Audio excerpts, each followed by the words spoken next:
DPR membuat aturan baru yang perluas kewenangannya mengevaluasi pejabat negara. Lalu apa yang menjadi dasar DPR melakukan hal itu dan bagaimana dampaknya pada independensi pejabat dan sistem ketatanegaraan kita?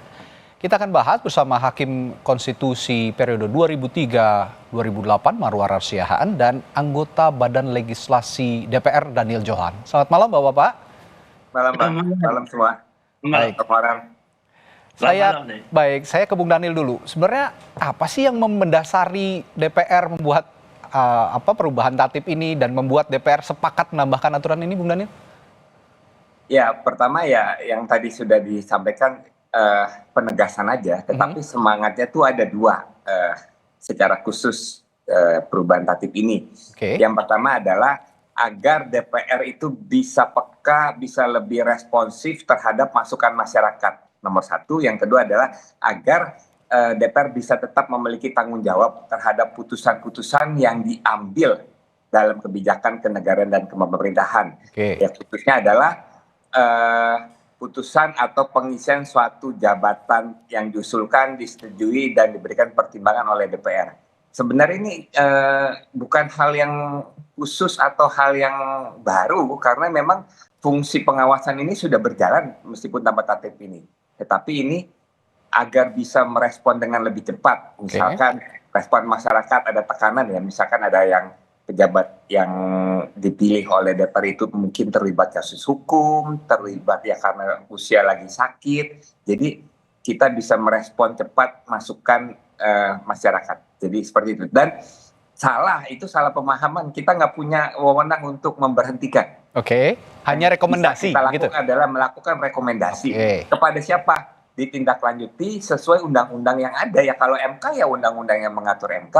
Kalau kabinet ya mungkin undang-undang yang mengatur kabinet. Kalau KPU masing-masing undang-undang kita serahkan kembali ke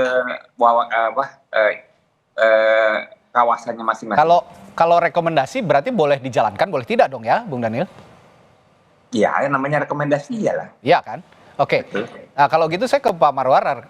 Itu katanya sifatnya rekomendasi. Apakah selama ini hal yang baru atau selama ini sudah pernah terjadi, Pak Marwarar, sebenarnya untuk hubungan legislatif mungkin dengan yudikatif kalau di ranahnya Pak Marwarar begitu?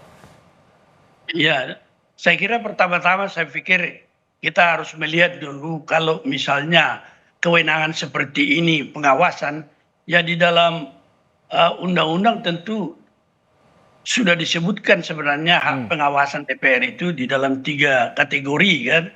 Apakah itu dalam bidang pelaksanaan undang-undang, kemudian pengawasan di bidang anggaran, dan saya kira yang lain-lain juga. Tetapi problem utama di sini ada dua. Satu, sistem konstitusi yang menjadi suatu hukum tertinggi di negara kita itu telah membagi kekuasaan itu dalam 3 bidang, yudikatif, legislatif, dan eksekutif.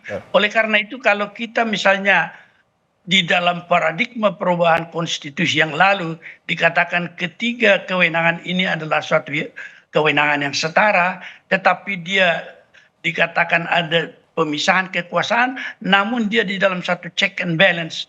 Artinya memang boleh ada satu saling check and balance satu yang lain.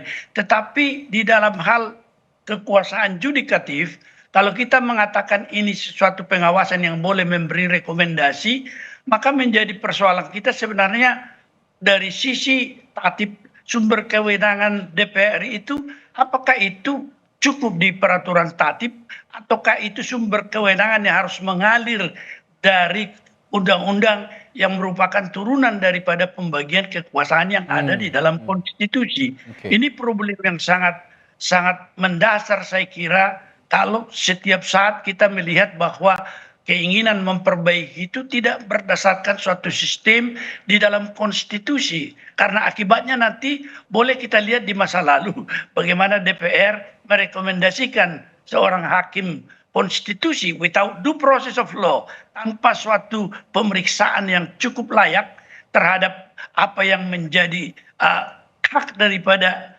hakim itu, diperiksa dulu baru kemudian diberhentikan, itu tidak terjadi. Dan itu sebenarnya menjadi suatu masalah inti, apakah kita mau menerobos apa yang dikatakan independence of the judiciary yang universal sifatnya. Ya. Barangkali dari sini dulu saya sudahi komentar saya pertama. Oke, ini berarti bukan semata-mata rekomendasi boleh atau tidak diberikan. Ini masalah fungsi kewenangan DPR soal checks and balances tadi. Nah, ini kalau saya lihat Pak Marwarar lebih lebih mengutarakannya lebih moderat begitu. Tadi pagi Pak Gede Dewa Palguna, Ketua MK kita mengatakan, Bung Daniel, bahwa DPR gagal paham katanya. Ini soal checks and balances itu bukan berarti cawe-cawe kewenangan di lembaga eksekutif atau yudikatif begitu. Bagaimana soal ini?